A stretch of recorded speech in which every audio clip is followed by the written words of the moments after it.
саламатсыздарбы? Биздин мастер классыбыз бүгүн дагы деле байпакка арналат. Болгондо узун байпак, орусча айтканда гольф. Эми бул мастер классты мен биздин энелерибизге арнайын, 70-тен ашып калган апаларыбызга, кимдин апалары бар болсо, кайненелери бар болсо, же мындай ушул возрастка, жашка жетип калган туугандарыбыздар бар болсо, ошолорго белек кылып, ушул байпакты белек кылып бериңиздер. Тизеге чейин, узундугу 54, бүткөндөн 54 сантиметр болот экен. Тизени кенен жабып, жылуу да болот. Анба апалар сөөгүм эле кышында сызда ооруйт, теги бир чучугум сыздайт деп ушундай көп угам да. Анан кийин ушундай узун болсо деп бир уккандан аны ойлоп калдым да. Апаларга жасап бериш керек экен деп. Анан сиздер ойлобоңуздар, мен канча деген мастер класстар жазадым байпак жөнүндө. Кечке эле бир байпакты жаза берет деп. Мына байпактын түрлөрү көп болот. Чешкаларындагы и домашний тапочкаларындагы, үйдө кийген тапочкаларында бут кийимдердин түрлөрү көп болот. Эми ошо бир эле ошону эле жаза берсең, деги чексиз эми мастер класстар жазасы болот. Мен бүгүн ушул узун байпакка мастер классты арнап атам. Болгону мындай: мен могу жерге сүрөт тартам. Ушул мастер класстан мен сиздерге көргөзөм. Сүрөттү байпакка көргөзүп, анан кантип сүрөттү палантинге, шарфка, көйнөккө, анан башка кийимдерге салса болот. Мен сүрөт тарта албайм, жок дегендерге ушинтип көрүңүздөр, байпак жасап көрүңүздөр, анан нары биз алып кетебиз улатып. Коркпоңуздар, сүрөт тарта албасаңыздар, жүн менен кантип сүрөт тартыш керекти ошо мастер класстарды улам көргөзүп, анан чоң панолорго да жетебиз. Азырынча мен мастер класстарды тарткам адам мурун, YouTube каналына чыгардык. А жерде раскладкасын, кантип байпактарды раскладка кылган подробно, аябай майдалап бүт түшүндүрүп бергем. Бул жерге мен азыр токтогон себебим, мен сиздерге баягы ушул байпактын азыр лекалын көргөзөйүн. Бул өзү ламинаттан жасалат. Утеплитель, полный утеплитель деп коет, мынакей. Көрүңүздөрбү? Линолеум астына салат, стройматериалда сатат буну. Эч эмеси жок. Эми баягы таманынан айтып берейин. Мен сиздерге моундай лекалдарды мурунку мастер класстардан көргөзгөм. Бул мына биздин өзүбүздүн основной бутубуз. Анан носкилерге бияка 2 сантиметр коштургам. А домашний тапочкаларга бир аз көбүрөөк кошулат да. 3 сантиметр, кээде 4 сантиметр кошсо болот. Эми 3 сантиметр мен кенен көрөм да, анан ошону мындай киргизгени жеңил. Эми бул носкиники лекалы бир аз башкараак. Берге коебуз. Мурунку носкилерибиздин эмесин коебуз дагы. Анан мына узундугу ошомойдон калат. Биягына 2 сантиметр, биягына 2 сантиметр кошобуз. Болгону мына өзгөрүү мына жерде эле болот. Баягы бутубуз мындайынан кетип турган бияка кетет го, ошол жерден кошулган жерибиз. Эми сиздерге точнораак айтайын. Бул деген 33 сантиметр, 33 сантиметрдин где-то бир 18,5 сантиметрдин жанынан сиздер мындайынан коесуздар. Анан бул жагына 5 сантиметр, бул жагына 5 сантиметр кошуп коесуздар.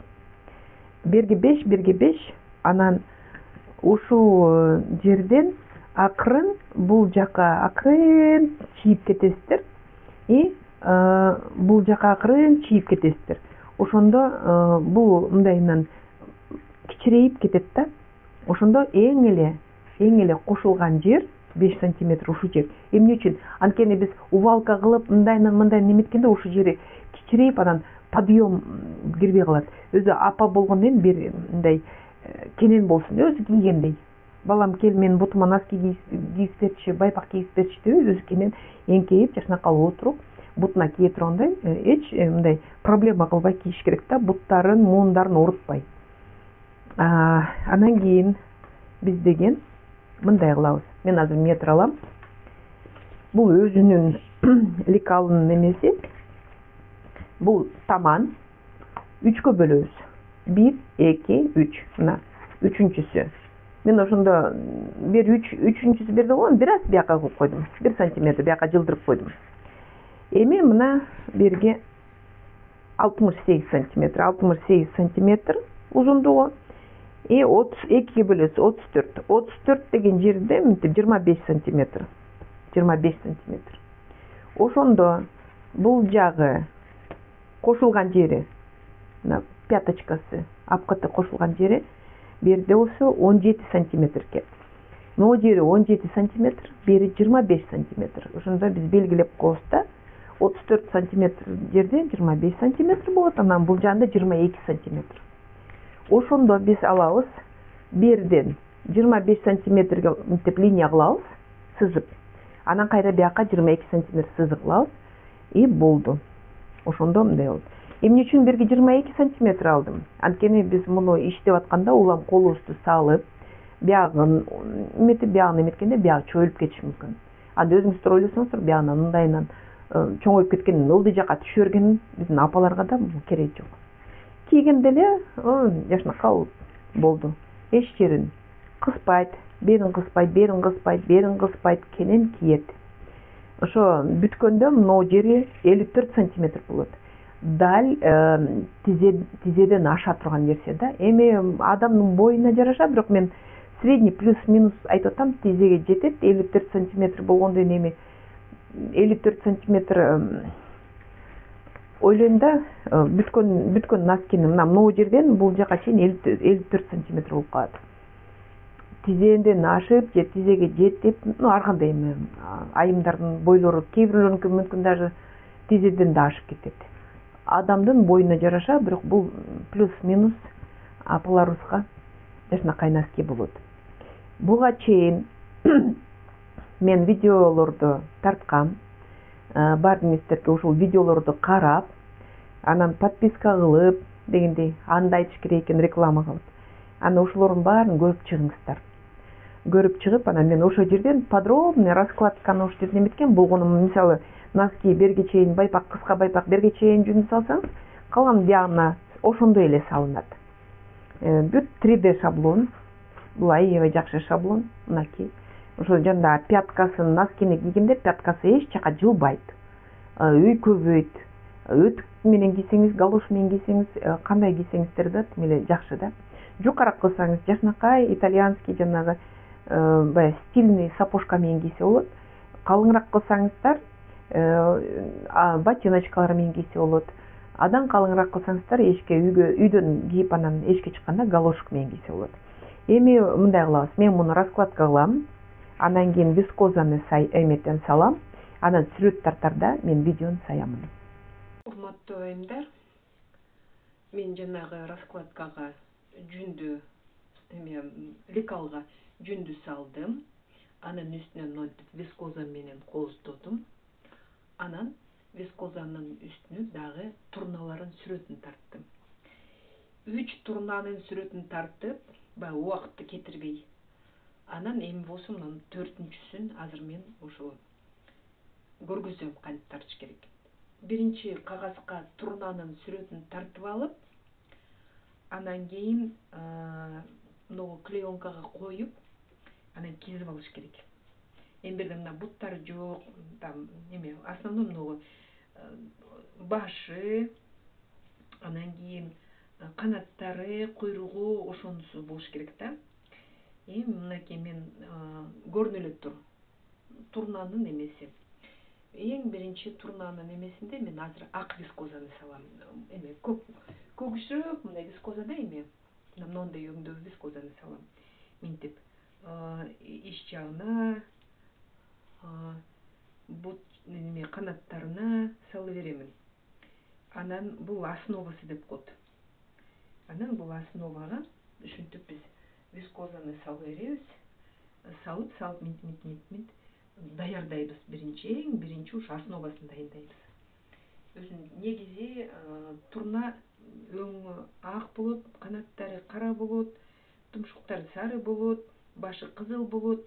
Эми ошо агы көбүрөөк болгондон кийин мен биринчи ак вискозаны саламын.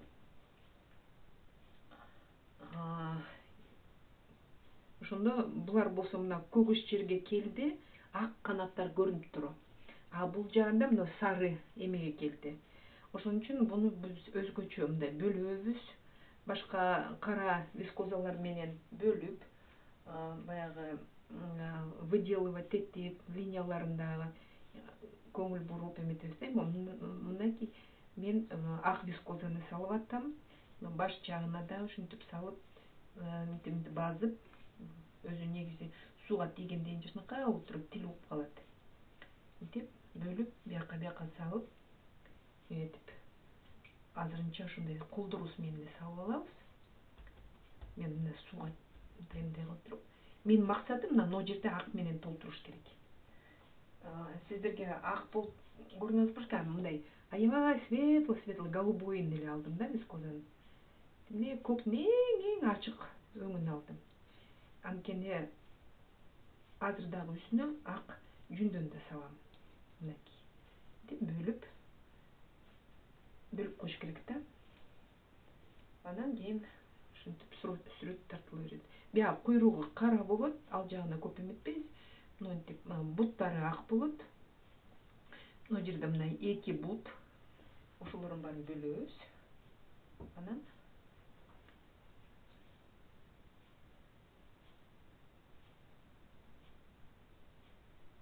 шашпай иштегиле. Сүрөт тартканда бир турнаны тартып бүткөндөн кийин коюп койгула, барып без алгыла. Кайра экинчисин тарткандан кийин дагы тем койгула. Ушинтип бир күн кечке сүрөт тартсаңыздар дагы шашпай тартып берсе болот. Мен эми тартып көнүп калгам, билем кандай эмнеси каерде болот. Ошон үчүн мага мисалы 2-3 саат кенен жетет. Баягы эчтемкеге көңүл бурбай, бир эле ошо сүрөт тартып туруп алсам, мага 2-3 саат кенен жетет. Мен эринбеймин, абдан жакшы көрөм сүрөт тартканды. Носки болсо дагы эми биз бул носкилерди эми байпактарды апаларга арнап атабыз да туурабы? Апаларга арнагандан кийин сүрөтүн жакшынакай кылып, кызыктуу кылып, жылуу кылып, анан кыш мезгилинде өзүнчө бир кооз бир нерсени кие тургандай болурсуң. Ошон үчүн азыр биз эринбейбиз. Мынакей ак вискозаны алып атабыз. Мынакей ушинтип салып, бүт основасын дайындап коебуз. Азырынча кызыктай болуп көрүнө берет, бирок азыр мен клеенкасын алгандан кийин көрөсүздөр. Бунун негизи канаты каерде, ичи каерде, баягы башы каерде, бүт бөлүп коюш керек да. Анан ошол бөлүнгөн нерсеге анан биз жана кара вискозаны, кара вискоза жок болсо, кара жүн менен кылса болот. Мен эми Бишкекке барганда кара вискозаны көргөндө эле бир эле пачка экен, 50 грамм, ошону шыр эле алдым. Анткени мен ушинтип сүрөт тартам да. Кара өңдү негизи, кара жүн менен жана жаңгакты кабыгын коюу кылса капкара болуп калат деп айтышат. Йод бар да, карайып кетет экен жүн. Анан мен ойлогом, ошондой кылып эле эметип алсамбы деп. Бул байпак болгондон кийин беркиндей кара кичинекей козулардын кара жүнү деле болот. Тапса болот да, эми айласын тапса болот.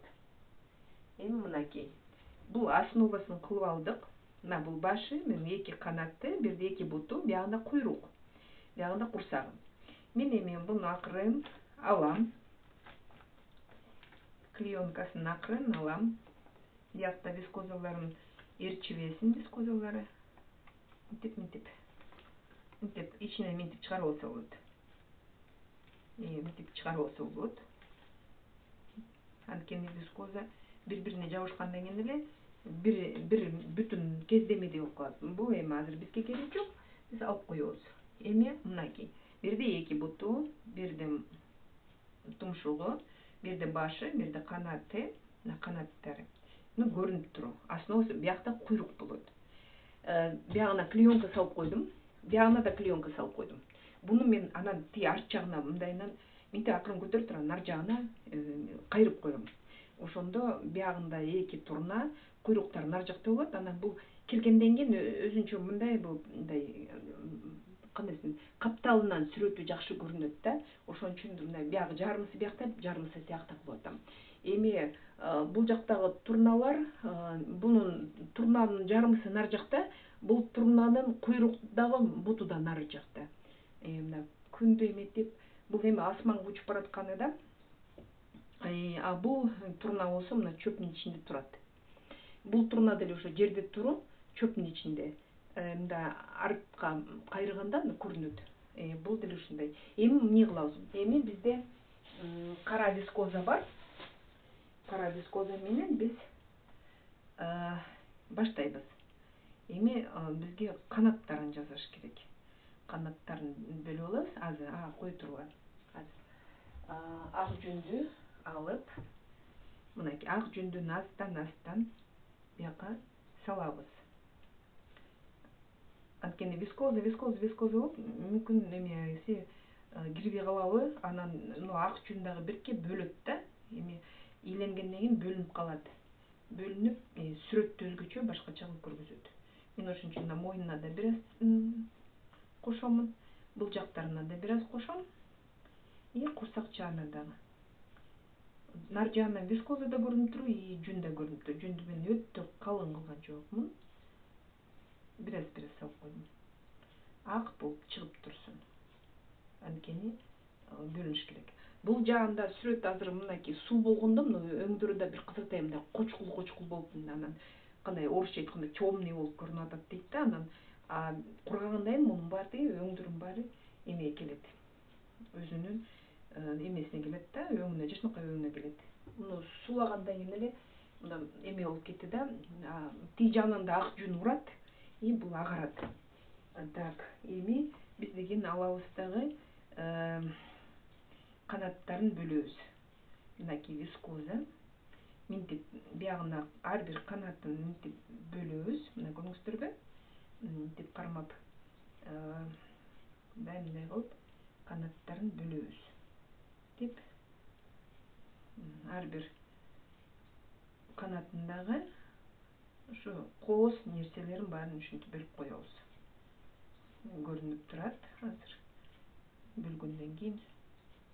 Деп бул жагында канатын чоңураак кылабыз. Анткени бул канат нар жакта, бул канаты бер жакта. Ошон үчүн биз канаттарын биягында чоңураак кылып, бир канатын биз аябай чоңураак кылабыз, бирөөнү бир аз кичинекей кылабыз. Мынакей кара вискоза бөлүнүп келатат. Азырынча сүрөтү көрүнө элек. А биз болсо мындайынан бөлүп коебуз. Көрдүңүздөрбү? Өткөндө ушундай узун чоң апаларга деп дагы бир видеону тарткам. Жерде болсо сүрөтү башка болчу. Мен жерге чабалекейдин сүрөтүн салгам. Анын да видеосу чыгат.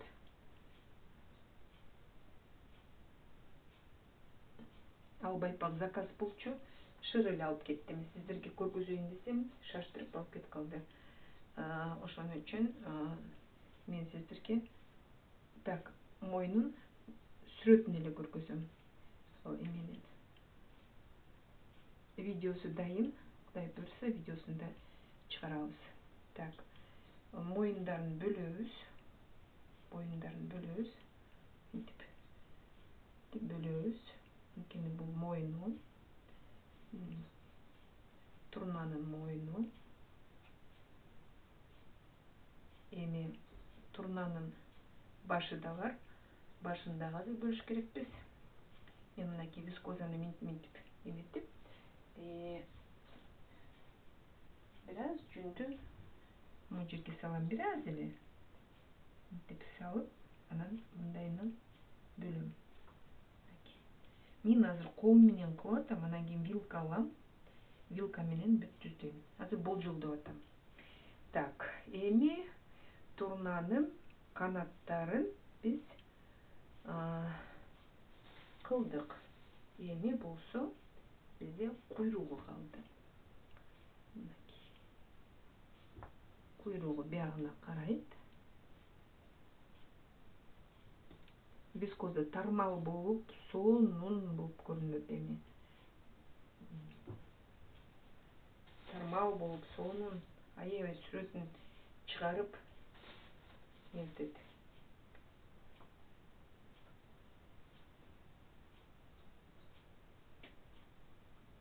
Мындайынан салабыз турнанын куйругун. Мен өзүм негизи ошо турна менен керме сайманды сайгам. Турнанын сүрөтүн сонун болот аябай. Кара ирис чиптерди сорго табып көп кылып алып болгом да. Жүн менен да сайгамын кездемеге. Ошодон кийин жакшы көрөм аябай. Сүрөтү да жакшы түшөт.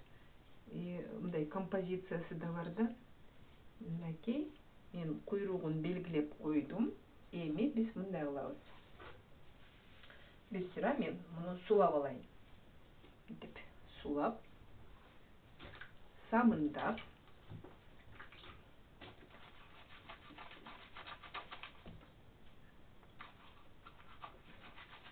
так. Белгилеп баары көрүнүшү жакшы болсун деп. Мындай видеого билбейм кандай болуп атат. Мен азыр уже турнанын эмеси сүрөтү жакшы болуп келатат деп ойлоп атам да. Мынакей. Биз самындадык. Самындап койдук. Мынакей суу чыгып атат. Акырын алабыз. Мынакей. Бул эми бөлүндү. Бөлүнүп көрүнүп турат. Мен колумду арчыйм. Анткени бул азыр мага ээрчип, тимде колума вискоза жабышат. Аябай колду кургак кылыш керек. Ошо вискоза менен сүрөт тартсаңыздар, колду арчыш керек. Жүн менен тартсаңыздар да, жүндөрдү деле ушул сүрөттү жүн менен деле кылсаңыздар болот. Болгону вискоза бетке жылтырап, анан бир башкача фактура берет. Так, эми болсо биз моундай өңдүү вискозаны алабыз. Так. И астан чоюп, мындайынан чоюп,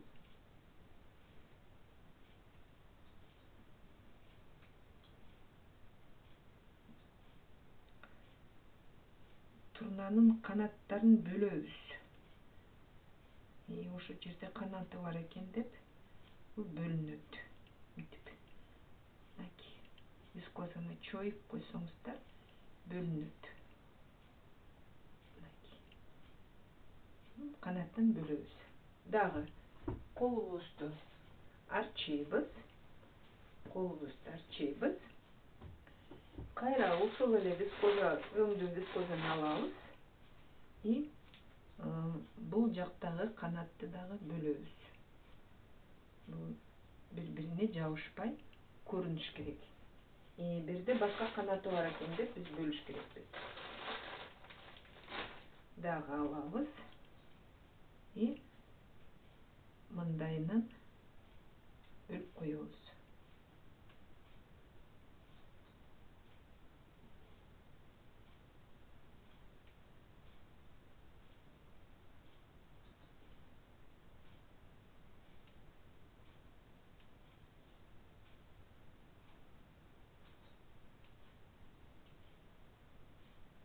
Так. Сүрөттү мындай бөлөбүз. Тура. Түшүнбөй жатпайм, эмнеге сүрөттү мындай болуп атат деп. Бул арт жагындагы бирден эмеси кетет. Экиге бөлүнүп турат да. Бул арт жагындагысы, бул алды жагындагы турнанын канаты. мындайынан бирден бөлүнүп атат. Мындай болуп, мындай бөлүнүп атат да. Так. Колубузду дагы да арчыйбыз.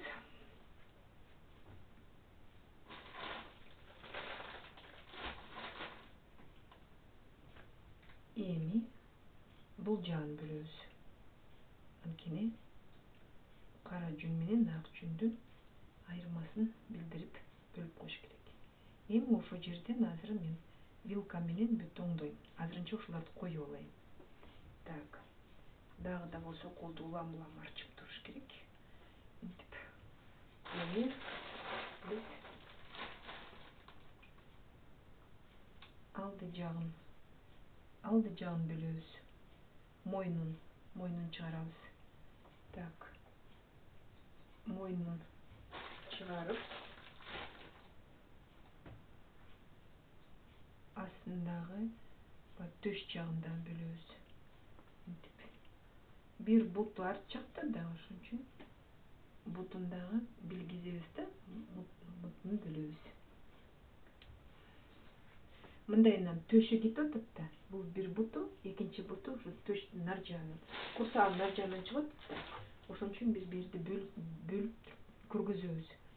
Буту нар жагында деп. Мындайынан да кайрыйбыз. Кайра мына куйрукчаны кетиребиз. Сиздерге көрүнүп атабы? Көрүнүп келатабы? Сүрөтү. Мынакей. Анан эми мындайынан бөлүп коебуз. Эми бунун баардыгы анан иленгенден кийин, жүн аралашкандан кийин нар жагынан жүн чыгат и жакшынакай көрүнүп калат. Так. Азыр мунун баарына карабаңыздар. Көрүнүшү бир кыздай болуп көрүнүп атат. Азыр мен вилка менен бүт баарын оңдойм. Кайсы жери эмнеге, каяка кеткенин баарын оңдойм. Так, пока кол менен эметпей эле коеюн. Эми эмнеси калды? Эми болсо кызыл өңдүнү алайлы. Шапочкасын кылабыз, башында. Кызыл өңдөгү жүндү алабыз. Мындайынан даярдайбыз муну. Көп кереги жок. Турнанын башында кызыл шапочкасы болот. Ак жүндү алабыз бир аз. Анан мындайынан төшөп коебуз. Анткени вискозанан кирбей калбасын. Шапочкасын анткени мен азыр калың кылам да. Анан жүн астында жүн болуш керек. Биякта жүндү акырын берден чогултуп тоголоктоп коебуз. Анан шапочкасын мындайынан салабыз. Мынакей. Бул шапочкасы. Так. Турнанын башы бирге узунураак болот. Ошон үчүн азыр оңдойбуз мунун баардыгын. Бул шапочкасы болду. Биякта оңдойбуз. Азыр мен вилка менен бүт оңдоп коем. Турнанын клювиги, тумшугу сары болот. Жерде суу бүткү бар. Мен муну окшоштурайын, окшош болуш керек. Мынакей. Мынтип. Жакшынакай болуп туруп. Тумшугун, ашыгын алып салабыз. Кереги жок. Так. Ашык кереги жок. Бул жүн, сары жүн. Аталеп сары жүн, бирдей сары жүн бар болчу. Вискоза кылбай ошо жүндү эметип атам. Так. Муну арттырганда эмне берге деп коюп коеюн. Бөлүнүп жакшынакай жүн эметет. Бул мына турнанын эми вилка алабыз. Вилка алып, акырын кыймылдатабыз. Мынтип. Мынтип кыймылдатып, жылбырактардын баарын мындай жылбыракка окшош кылабыз, чогултабыз. Мындай чогултабыз бияка. Буну дагы ушундай кылабыз. Чогултуп,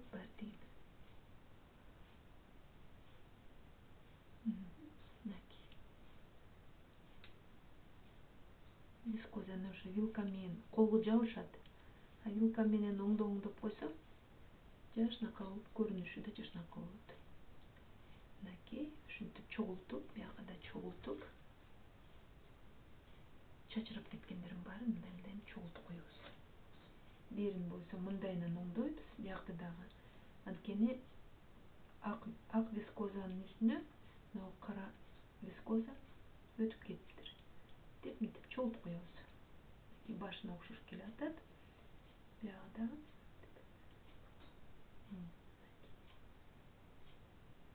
көзүн анан кийин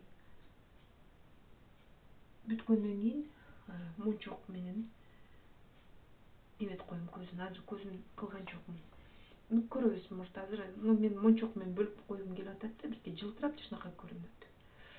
Так. Мына турна окшошуп калды. Эми болсо буну биз деген бирке мындайынан ак жүн менен бирке жаап коелу. Мына жактарын ак жүн менен мынтип. Ак жүн менен мынтип жаап коебуз.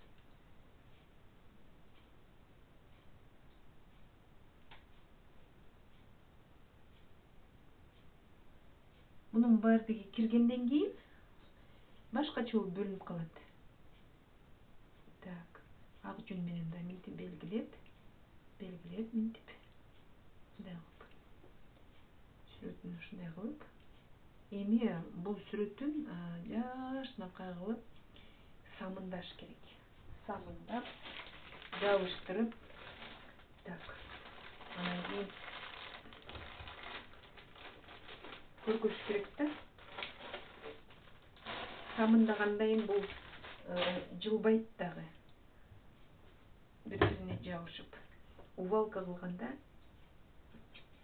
бул деген жабышып, анан кийин мына көк өңдү вискозаны алдым. Көк өңдү вискозаны алып, анан бияка жабыштырып атам. Коздоп атам да, эми бөлүп атам башка өң менен.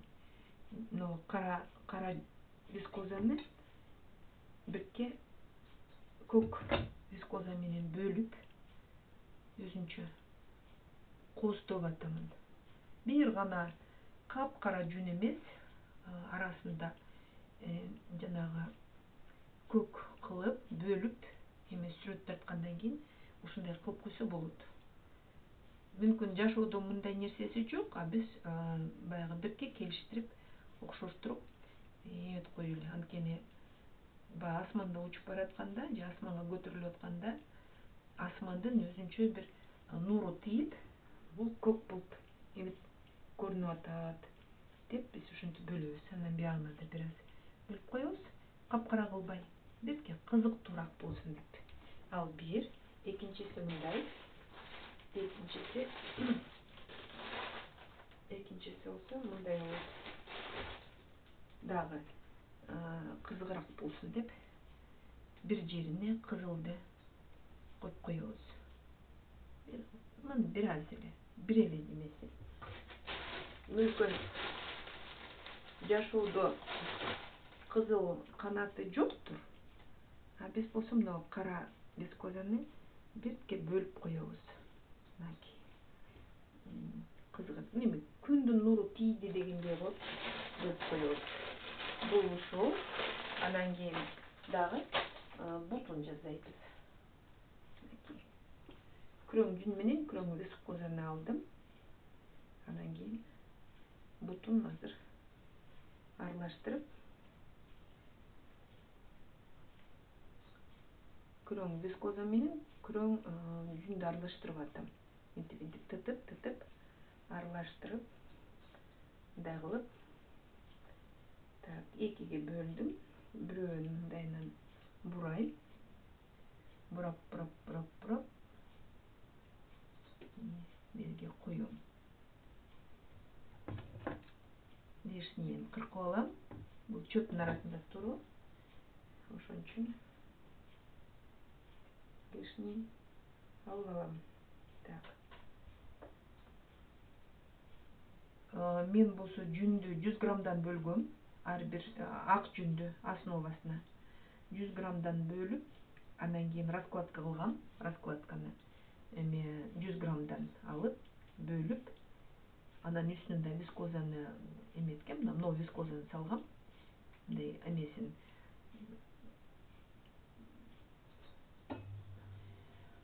анан ошонун үстүнө турнанын сүрөтүн тартып атам. Мына күндү жазадык, мунун баарын жазадык. Анан бир нерсе жетпей жатат. Мен көңүлүмө жакпайт туруп ошол жер. Мен азыр мына жердеги канатын бирке узартып коеюн. Мындай кылып. Мынакей турнанын сүрөтү бүттү. Эми эмне калды? Эми бул жактын баарын алабыз. Анан кийин сүрөтүн берди. Бул чөптүн ичинде тур да. Бөлөбүз мынтип. Көрдүңүздөрбү? Мындай кылып бөлөбүз. Чөптүн ичинде турбайбы?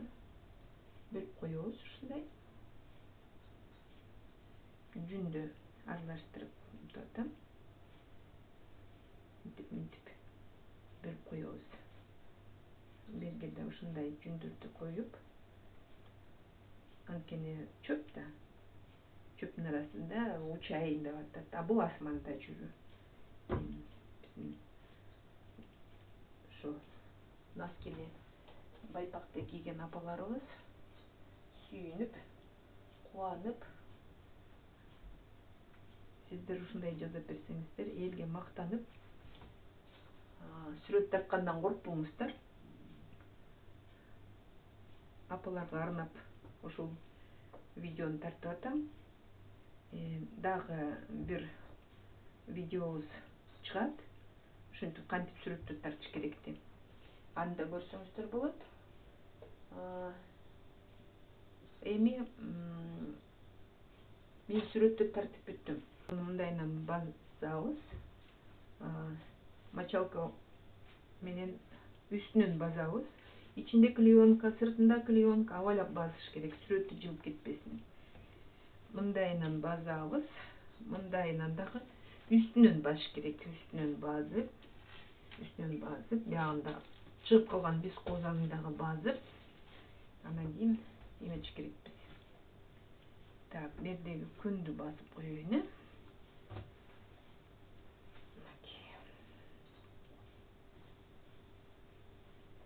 Күндү сары жүндүн эле жазадым, но клювиктердин тумшуктарын эмне менен жасасам, ошо күндү дагы ошол эле эме менен кылып койдум.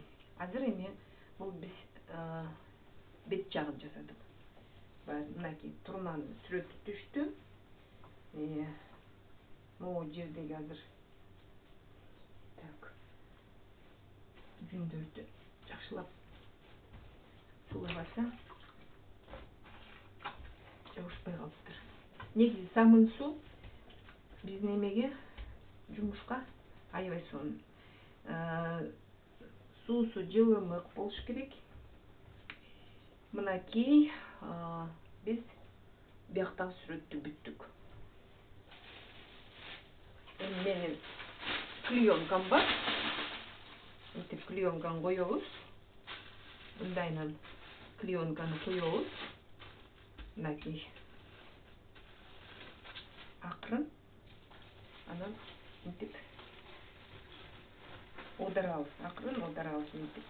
Мына жактагы эме турнанын куйругун мындайынан оодарып, кайра бул жагын дагы ушундай оодарып, клеенкасын тийбейбиз. Оодарабыз. Анан акырын мындай көтөрүп эле оодарып салабыз. Эми мына турнанын куйругу биякта жүрү. Мындайынан алабыз, клеенкасын мындайынан алабыз. Бердеги клеенканы алабыз. Мына ушул жерде мен бул носкилерге чоң клеенканы алдым. Майда клеенкалар экен чоң. Акырын астынан клеенканы мынтип тартып алсак, биздин турнанын куйруктары жакшынакай болуп бияка көчөт. Көчүп кетти бияка. Андан эч эмеси жок да, кыйынчылыгы жок. Көчтү. Мынакей, бул дагы тей жағынан сүретін тартып алғанбыз да тұрам. Эми муну акырын тартам. Тартса бескоза калып калат. Клеенкасы чыгып кетет. Эки куйругу бул жагына кайрылды. Болду, жашнакай. Эми бул жагындагы бирдемке кылып коздоп коюш керек. Бирге давайте жүндөн салып коебуз.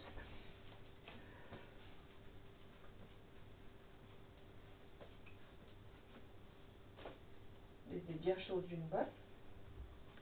Ошо жүндөн мынтип салып коебуз. Заодно и бекемдеп коебуз да.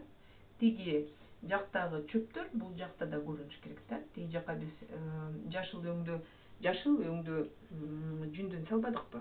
Эми бул жагына да бир аз коздоп коебуз. Так. Болду, бунун кереги деле жок. Анан могуну дагы мынтип салып коелу. Чөптүн арасында мындай курайлар жүрү деп белгилеп коебуз. Бунун өңү дагы бирке мындай ачат да, кара куйрук, кара болуп эмет калбасын. Ошону менен бул жакта мен дагы бир нерсени жазагым келип атат. Бул мындай ачык өңдүү бескозадан аралаштырып коелу.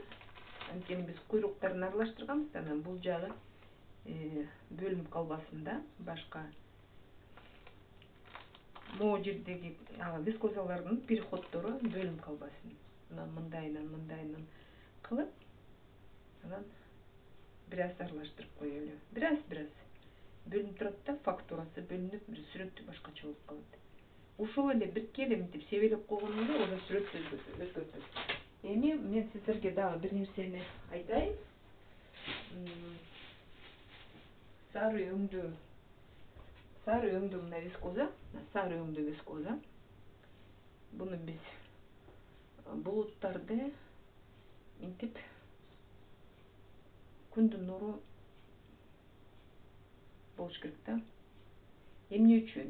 Могу жакта көк өң өтө мындай кара болуп көрүнбөсүн, бир аз сары өңдөн бияка кошуп коебуз. Анткени бизде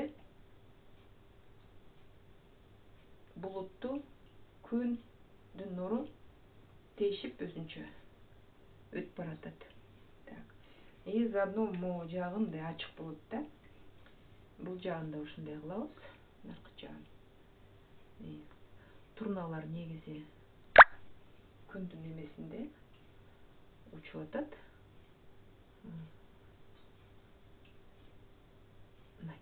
Бул жакка жетет. Бир аз бирке себелеп койгонубуз деле ушул жетиштүү. Так, бул дагы бул жагын сетканы жабабыз. Кайра самындайбыз.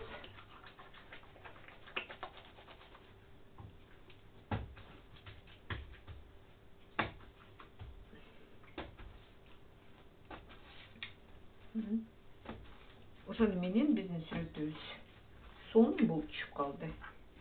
Эми жашнакалы шашпай, муну мен илейм, киргизем. Так.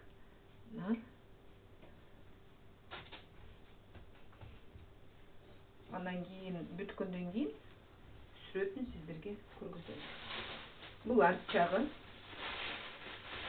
ушинтип көрүнүп калды. Бүткөндөн кийин, носки бүткөндөн кийин турнанын сүрөттөрү жашнакалы көрүнөт. Эми мындайынан оодарып, мындайынан пакетти алып, шашпаш керек. Мындайынан алып, мынакей.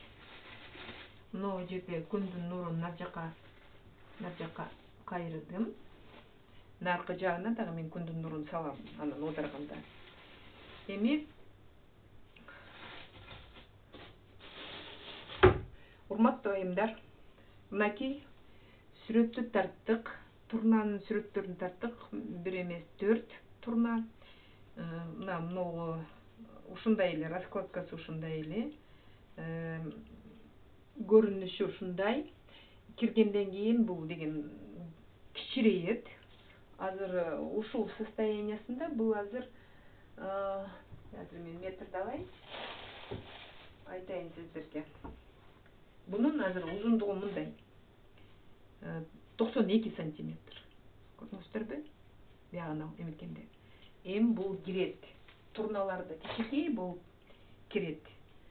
Ичинен дагы ак жүн чыгып, мунун баары бири-бирине киргенден кийин сүрөтү башкача болот. Көрүнүшү да башкача болот. Азыр мен видеону өчүрөм. Сетканы алам, үстүнө салам, ызыгыраак сууду алам. Анан акырын аябап ногуларым баары жылбасын деп акырын мунун баарын киргизем. Кирип эметип биринчи убалкасы болгончо міне ошо азыр мен мына сүрөттү сакташ үчүн мүмкүн даже 40 мүнөт, жарым саат эмес, 40 мүнөт мунун баары деген ушалайм. Ушалап, кырларында акырын ушалап баарын. Могу жакта кырларында аябай ушалаш керек. Анан кийин мынтип оңго солго деле айландыра акырын суусун азайтып улам эметип, суусун азайтып ызыгыраак мочалканы ызык сууга салып улам салып анан кийин бул деген увалка болуп калат.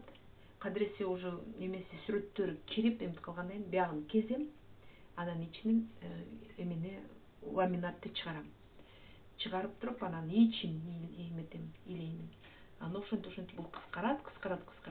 Ошо ламинатты чыгарганча мен азыр өчүрөм. Ошо видеону сүрөтүн тартып алдык мынакей. Принцип ушундай. Байлайымдар. Мынакей мен увалка кылдым, ичинде шаблондун чыгара элекмин. Эми болсо шаблонун чыгарайлы. Шаблонду кантип чыгарат? Могу жагынан кезет.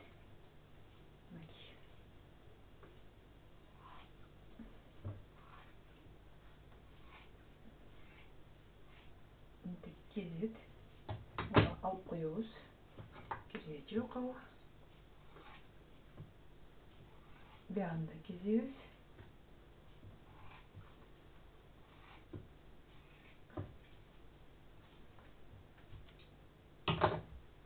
Так, мынакей. Мындайынан оодарабыз.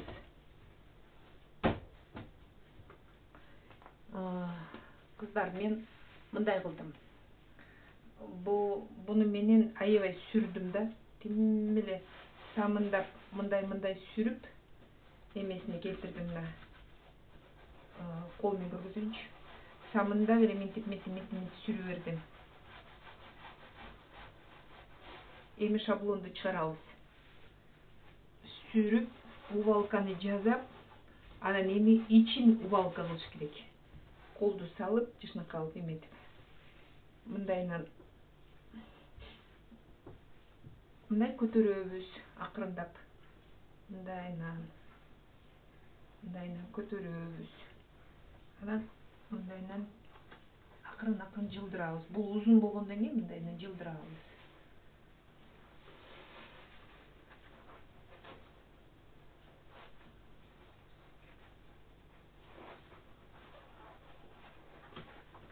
Акырын жылдырабыз. Колубузду салабыз.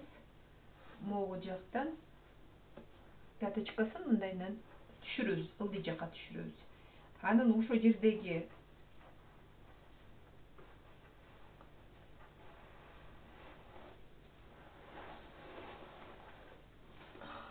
мына ичкилер чыкты. Эч жери үзүлбөй, айрылбай ошо мойдон ламинаты чыкты. Нары коюп коем. Анан кийин кереги тиет. Азырынча буну мындайынан ороп коебуз. Тиги ламинат эмесин чыгарганча мындай кылып коебуз. Так. Мындайынан одурабыз. Мынакей. Бул жактагы ламинатты акырын бүктөйбүз. Анан кийин мындайынан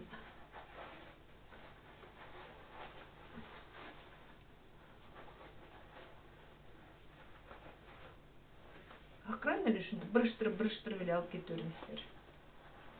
Анан колду салып, мына жактагы пяточкасын ылдый түшүрүп, Анан мындайынан чыгарып алабыз. Түшүнүктүүбү чыгарганы? Бүт эле түшүнүктүү видео. Бүт көргөзүп берип атам, эчтенкесин бекитпей. Карап турса бүт нерсени көрсө болот, түшүнсө болот. Эми акырындайбыз мындайынан, ошо жылдырбай эле. Акырын мындайынан коебуз. Мына носкиге окшошуп келатат.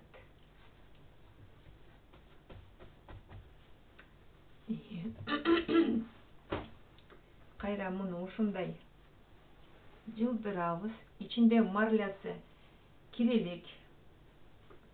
Мүмкүн кирелек. Мен азыр билбей турум.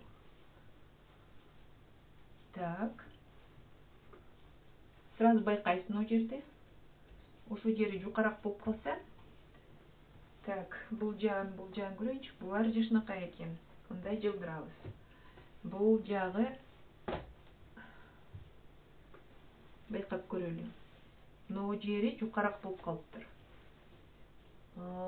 Азыр мен жүндү алайын. Жүндү алып, сулап, самындап, мындайынан түздөп,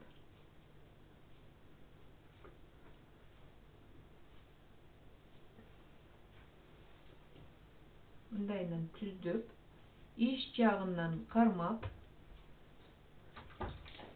биягынан сеточканы алып, мына ошо жыртык болуп, бир жери жыртылып калса, ушундай кылат. Азыр еще увалка боло элек бердичи.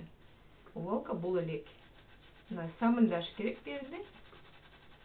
Тиги жагынан да самын өтөт. Так. Ошо могу жери акырын ылдый жагынан кармап,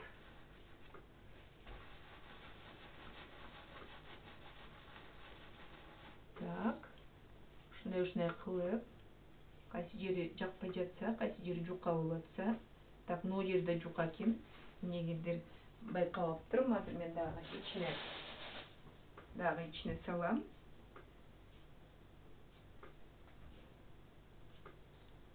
Ичинен кылган жакшы да, сырты жашынакай болуп тура берет. Самындай. Ошо жерин такай, ошо жери эме да. Баягы раскладка кылып атканда, ошо жери чоюлуп да калышы мүмкүн. Так. И жүндү да ошол жерден байкабай калышы да мүмкүн да. Иногда жылып да кетет, анткени ошо жери көбүрөөк нагрузка берилет да. Увалка кылып атканда деле нагрузка берилет. Иш жагынан мен самындап, алакандын ичине салдым. Анткени иш жагы кирелек али. Жакшы. Ушул кезде бүт байкап жыртыктары болсо, ушинтип акырындап увалка кылып койсо болот. Азырынча биринчи увалканы жасап алсак, иш жагына деле ушундай кылып жабыштырып алсак, анан оодарып туруп дагы жакшылап эметип коебуз. Биягы жашынакай экен. Көрдүңүздөрбү? Мына.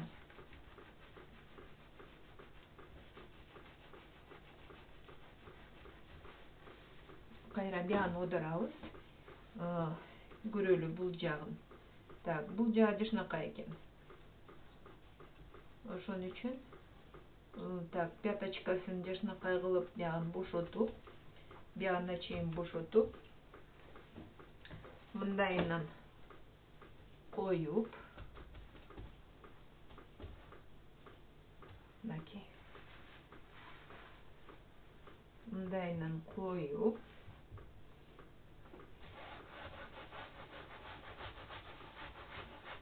могу жери жакшы кирген жок. Анткени мен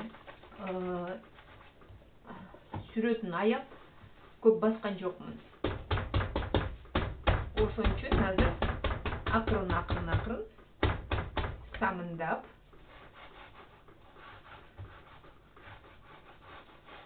мындайынан самындап,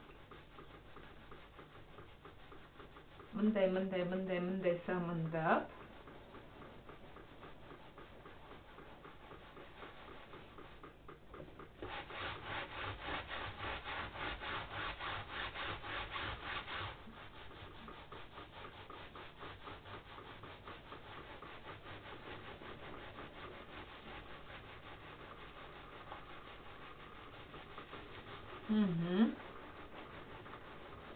кырларын эметиш керек.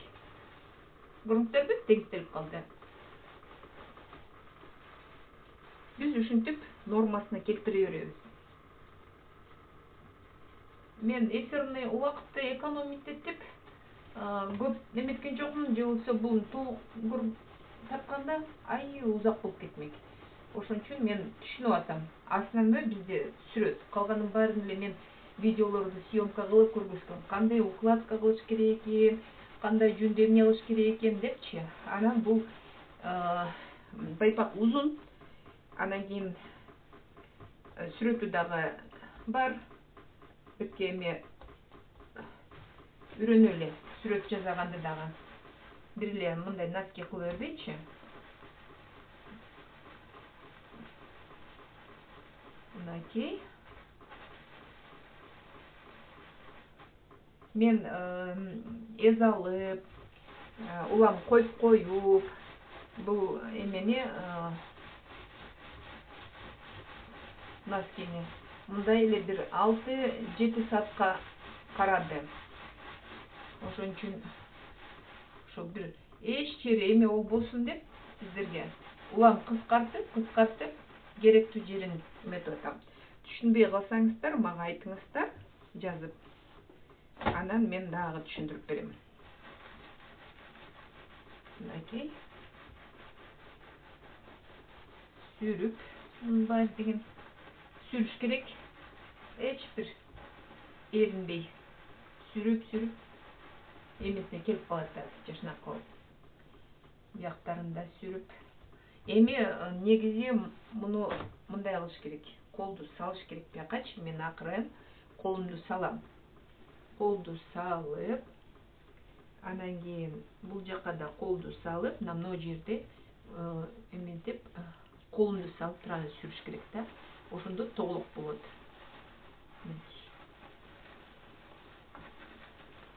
Мынакей.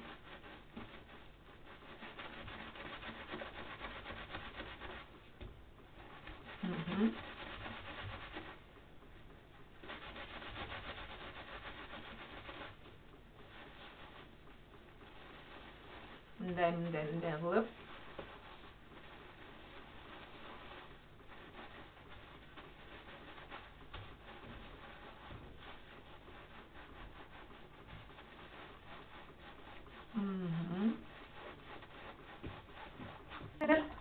Биз убалка кылып атасыздар.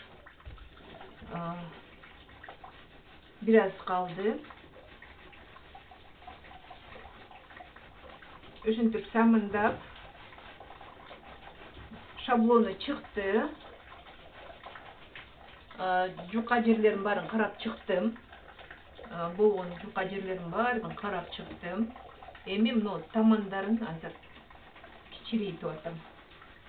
Носочктон кичирейтип, ушу жагы калың болсун. Мына ызык суду коюп алдым. Самындыбызды самындап, ушу жерин азыр убалка кылабыз. Ушу жерди сүрө берсем, мен азыр сүрө берсем, бир тартылып, анан катуу да болот. Киргенде дагы жакшы кирип кетет. Ичинде марлясын акырын абайлап, текшерип, муну акырын оодарып, марлясын да бир сыра сүрүп, жабыштырып, анткени ич жагы кирбей калышы мүмкүн да. Биягын сүрө берсе, ич жагына марлясы жүнгө жабышпай калса, өзүнчө бөлтөк-сүлтөк болуп калат. Ошон үчүн мынакей. Колумду чыгарып эле бир уша кылайын азыр. Мына көзгө көрүнө эле кичирейип баратат. мынакей. Ушул жерин ушинтип ушала берсеңиздер, тартылып калат. Кадыресе калың болуп жүн анткени кирип атат да. И, соответственно, бул эмеси биягы жукараак, таманы калыңыраак, анткени таманы мен двойной кылам такай элечи. Анан ошон үчүн үстүн көбүрөөк сүрсөңөр бир тартылат. Тартылып, анан катуу да болуп калат. Эмеси калыңдыгы калыңыраак болуп, бышыгыраак болот да, бышыгыраак болот. Бышат биягы. Ызык суга салып, мынтип сүрө бериш керек. Бунун сүрөтү бар, ошон үчүн мен азыр мына 3-чү убалкага эми жеттим. Эми катуу кылып атам.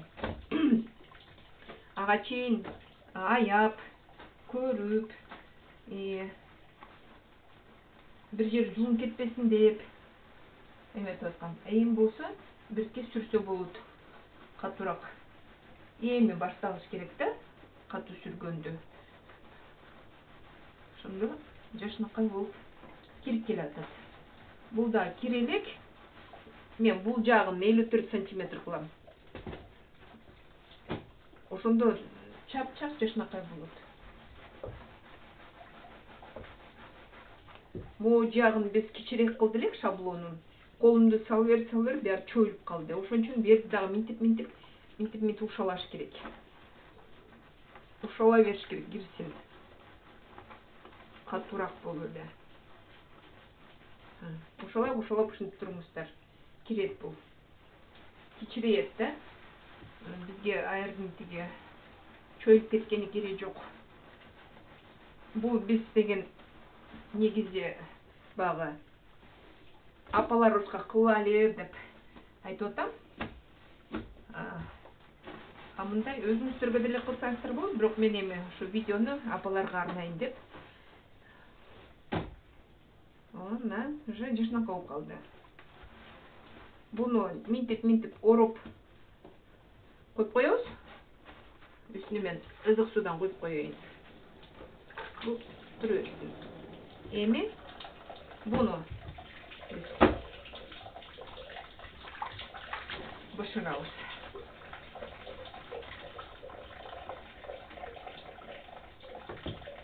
Тазикте ызык суу. Колду күйгүзгөн эле. Минтип көп кармалбайсың.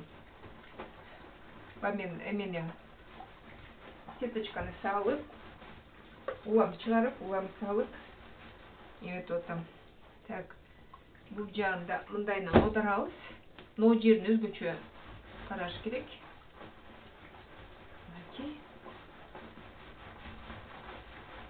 Сүрөтү жашынакай болуп калды.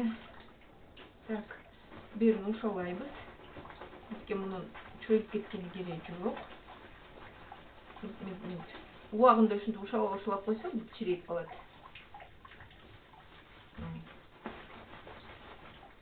Унтулуп калса, кирип кетсе, бул андан кийин ушулмойдон юбкадай болуп мынтип шалбырап калат. Бизге андай кереги жок. Так. Дагы муну сеточканы мындайынан алып, мынтип сеточканы ичине салып, анан кийин дагы камыр жууругандай кылып жууруйбуз. Мен столумдун астына суу кетип атат. Өзүңүздөрдүн үйүңүздөрдө жасасаңыздар, полотенцелерди салып алгыла. Ызык суга маалып, ушалап, кайра ызык суга салып, кайра ушалап, ушинтип камырдай кылып жууруп, жүн ушинтип бышат. Кирет. Бышпайт, кирет. Бышырган bunun өзүнчө эмеси бар. Уксуска чылап, анан ызык суга коюп койсо, анан ошондо бышат сонун болуп. Азырынча биз киргизип атабыз.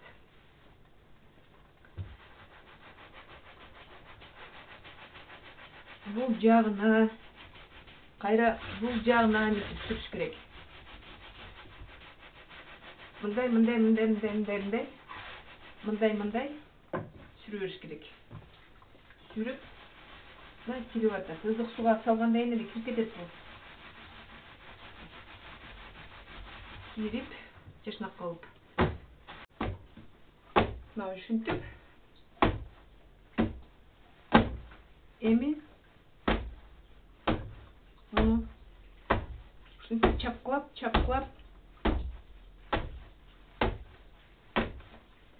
киргизебиз. Вообще-то бул эми сеткага салыш керек. Колго илештирбей. Мынакей.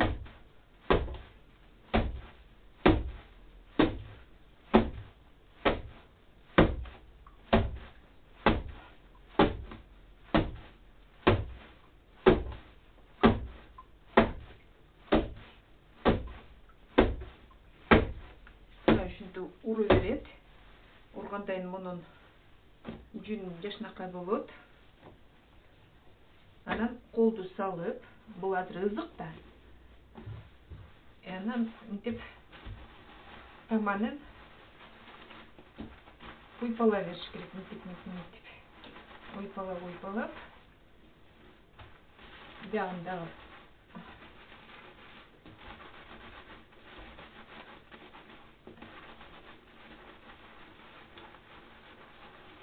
мынтип айландырып, уйпалап.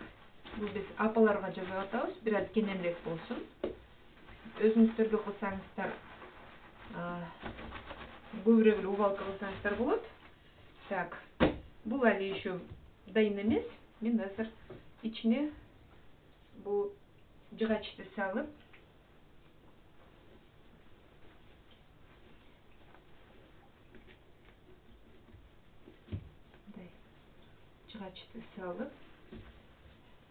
анан мынтип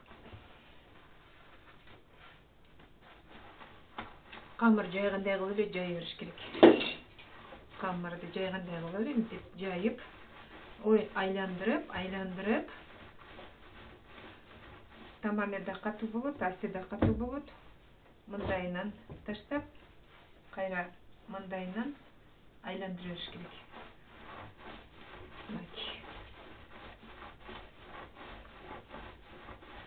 Носочегин айландыргыла, пяточкасын азыр башкача айландырабыз. Мына кирип баратат. Катып.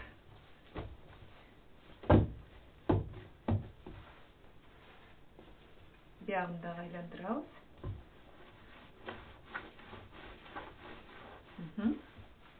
Ушинтип. Азыр жыгачын өйдө жагына чыгарып коеюн. Мындай кылып. Бул жагына, бягына, сүрөтү бар жагына койдум жыгачты. Эми ошо жерин айландырабыз, катуу болсун.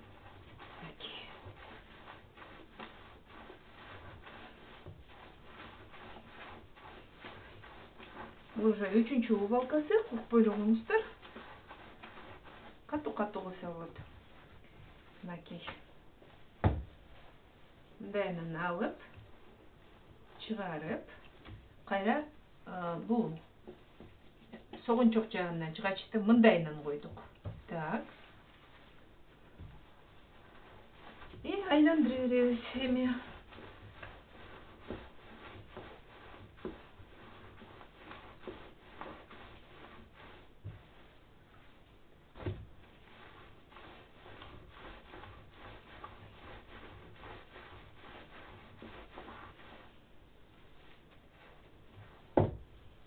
Мындайынан айландырып, согунчогун кичирейттик, мынакей. Мынтип ушалап да койсок болот. Ичинде марлясы кирди. Мынтип ушалап. Эми кирет жашнакка болуп. Мынакей. Айландырып. Бул жагынан да мындайынан айландырып. Мынтип ушала бериш керек. Бул жагында ушалап. Көрдүңүздөрбү? Мына кичирейип баратат. жағы кирип кетиптир. Бул жагындагы мындайынан алып жок.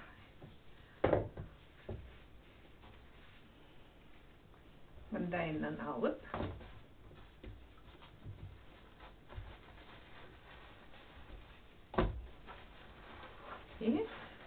камын жуугандай кылып эле айландыра бериш керек. Мо жактарын эметпейбиз, ортосун.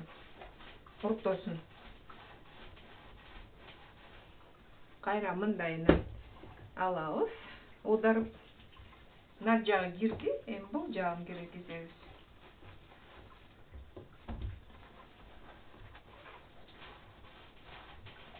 Мынакей.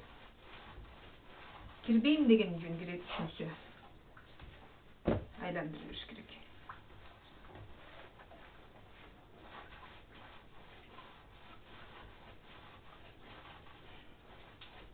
Мынакей.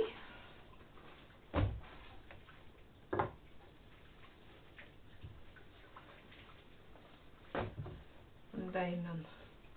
Эми мындайынан айландырабыз. Кирип калды жүнчү. Кирип, катып, жышнак калып. Нар жагында марлясы да кирип, сүрөттөрү да жашнакай болду. Аябай жакшы болуп атат. Кудай буйруса, азыр бир гана бекемдеп эле. Эми гарантия болсун да.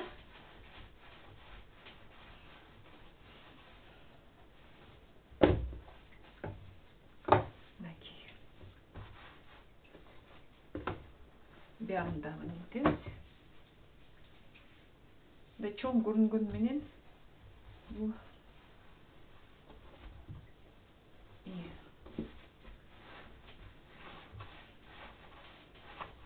азыр кичирейет.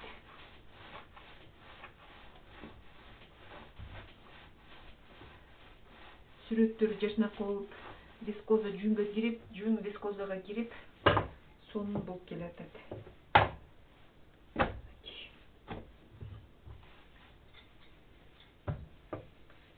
Бул жактан чыгарып, мындайынан ушалап,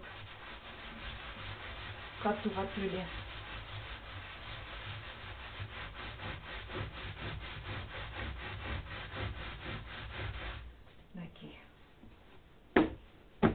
носки дайын. Бүт келе калды. Муну эми мындайынан коеюн. Сүрөтү жашнакай болуптур. Аябай жакшы болуптур сүрөтү. Но турнанын сүрөтү. Мындай кылып коеюн, бул уже увалка болуп эле калды. Эми буну жаңы эле туруп турсун дегенбиз, э? Так, сеточканы алабыз.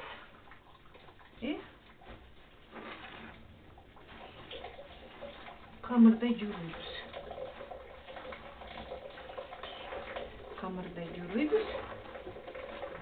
Мен атайлап сиздерге көргөзүп атам. Жыгач менен кантип иштеш керекти. Азыр ошону бутун көргөзүп эметсем, анан өчүрөм. Нары айландырып, бери айландырып, бир жарым саат эметем, анан кийин видеону сайып сиздерге көргөзөмүн. Кандай состоянияга жетти. Так. Биз жыгачты бияка салабыз. Ичине салып, катуураак увалка кылабыз азыр. Бул уже кирип эле калды, жашнакай сезилип эле тур. Бирок мен азыр кичирейтейин деп атам. Бир аз ушу жерин кичирейтсек, анан нары бери айландырсак эле кирип кетет. Эми мынакей ушинтип айландырабыз. Кирип атат.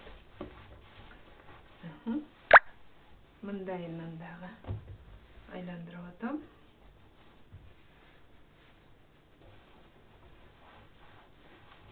Мындайынан айландырып атам.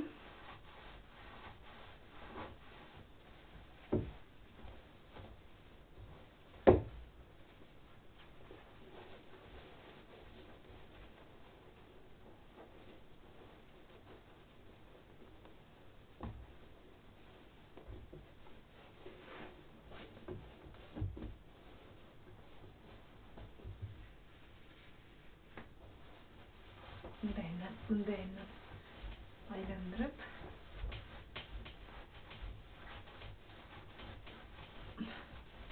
көрдүңүздөрбү? Эми бул жагынан айландырабыз.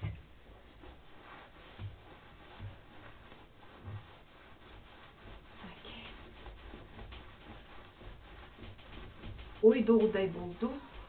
Эч бир эметкен жок.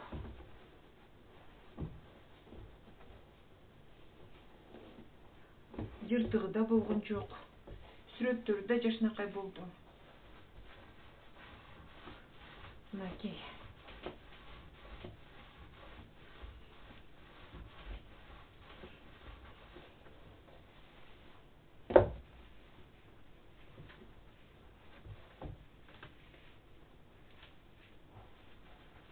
Мынакей.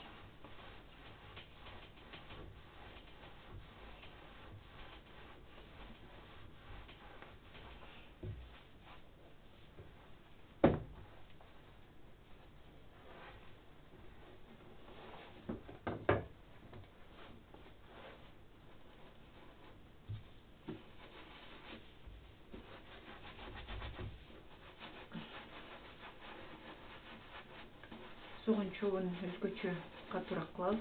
Ичинде марлясы деле бар. Мен баары бир буга нагрузка берилет да, ошо жери жыртып болуп калышы мүмкүн. Ошон үчүн мен берге көбүрөөк көңүл бурамын.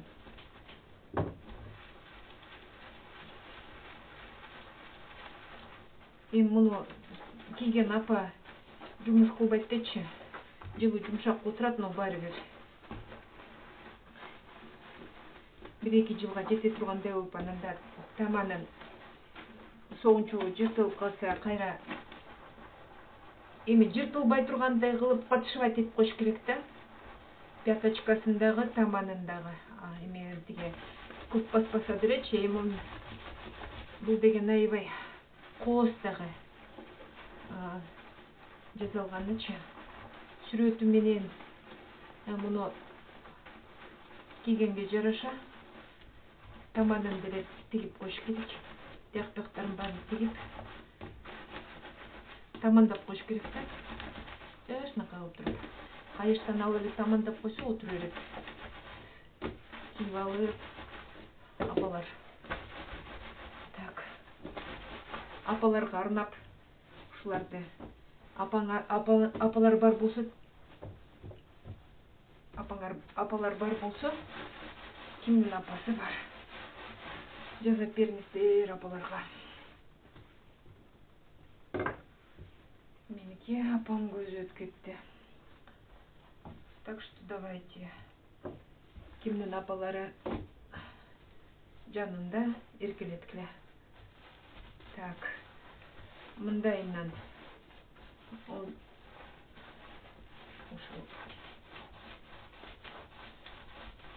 айландырып, ортосун эле айландыргыла, эме баскыла. Так, эми бияка аударабыз. Так. Биягындагы кирип баратат.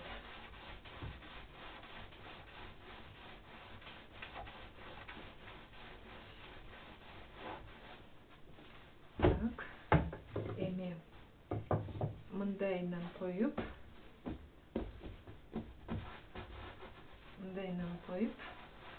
кадырсы кириптир, но жери деле сезилип атат. Жакшы эле кириптир. Мындайынан алабыз, эми бул жагынан ошолайбыз. Мынакей.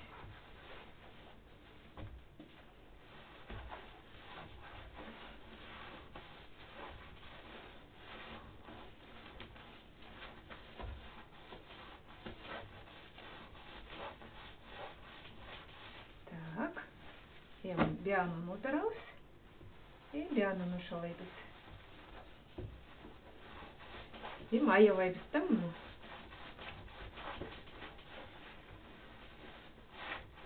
Носки. Узун гольфа. Так.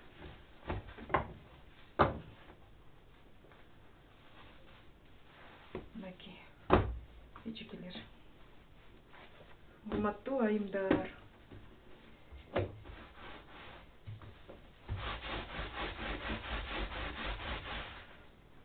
Эки мастер-класс, эки пара бут кийим, гольфа.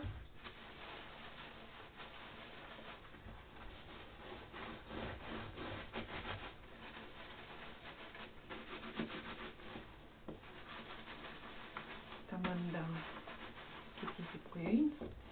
Мынакей. Дагы бираз эз алдырып, эз алсын да азыр. Мен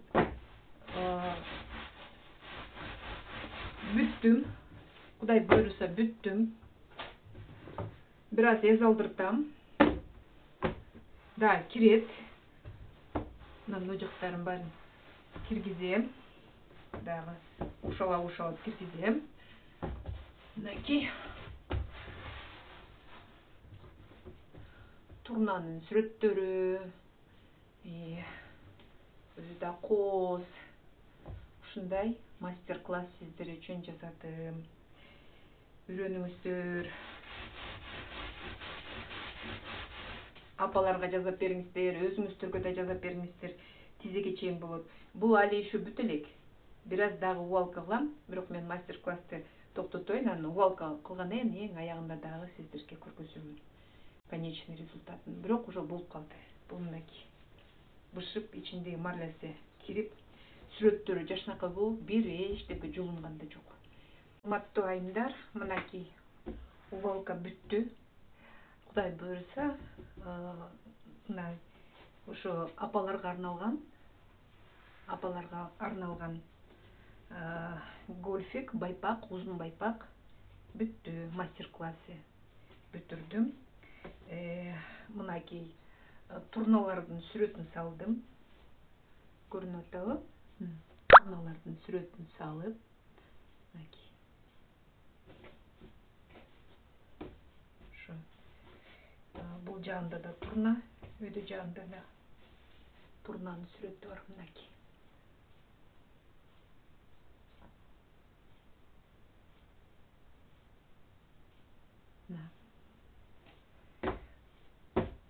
Бул жакта да ушундай турналардын сүрөтү.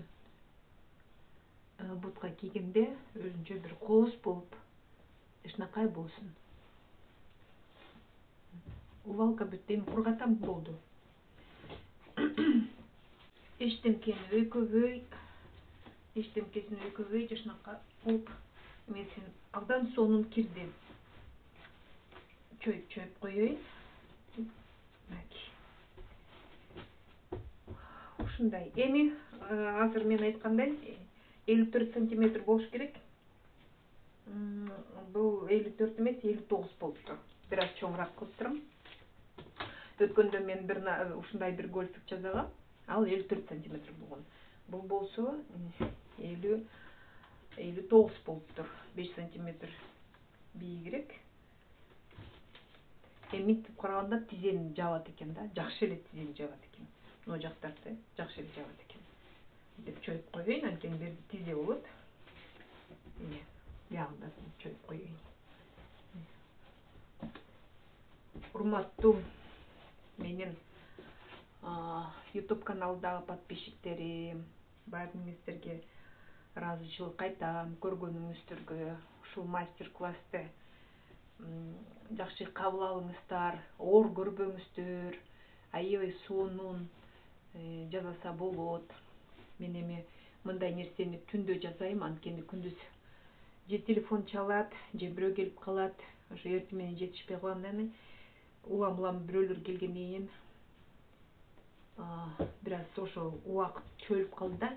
А мындай өзүм не на камеру жасаганда мынча көп чойбоймун. Баарыңыздерге чоң рахмат. Бизге подписка кылыңыздар, биз менен бирге болуңуздар. Мындай гольфиктер жасап, суроолор болсо жазыңыздар, комментарий жазыңыздар. Башкаларга дагы айтыңыздар, ушинтип ушундай мастер-класстарды үйрөнөбүз деп.